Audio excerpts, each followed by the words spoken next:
Hi! இன்னைக்கான lunch menu vlog என்னன்னு பார்ப்போமா? இன்னைக்கு எனக்கு மட்டும்தான் லன்ச்சுன்றனால என்னடா செய்கிறேன்னு யோசிச்சுட்டே கிச்சனுக்குள்ளே வந்தேன். கிச்சனில் லெமன் உருளைக்கிழங்கு இருந்ததா, சரி லெமன் சாதம் பொட்டேட்டோ ஃப்ரை செஞ்சுக்கலாம் அப்படின்னு சொல்லிட்டு செய்ய ஸ்டார்ட் பண்ணிட்டேன். அது இல்லாமல் இந்த வெயிலுக்கு எனக்கு வேறு எதுவுமே சாப்பிட பிடிக்கல.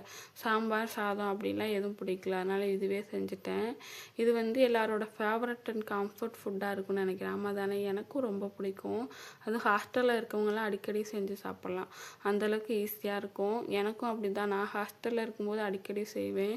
வீக்லி ஒன்ஸாவது செஞ்சு சாப்பிட்ருவேன். இப்போ லெமன் சாதம் தான் செய்ய போகிறேன் அப்படின்னாலே எக்ஸ்ட்ரா கொஞ்சம் ரைஸ் போடுவேன். நெக்ஸ்ட் டேவும் சாப்பிட்டுக்கலாம் அப்படின்னு சொல்லிட்டு. என் ஃப்ரெண்டு லெமன் சாதம் பாவக்காய் ஃப்ரை செஞ்சு கொடுப்பாங்க. அந்த காம்பினேஷன் கூட எனக்கு ரொம்ப பிடிக்கும். ஹாஸ்டல் லைஃபுங்கிறது எப்படின்னா, எப்போ யோசித்து பார்த்தாலும் ஒரு குட் மெமரிஸ் தர லைஃப்பாக இருக்கும்ல. யாரெல்லாம் எக்ஸ்பீரியன்ஸ் பண்ணியிருக்கீங்கன்னு சொல்லுங்கள். என்னோடய வீடியோ உங்களுக்கு பிடிச்சிருந்துச்சுன்னா லைக் பண்ணிக்கோங்க.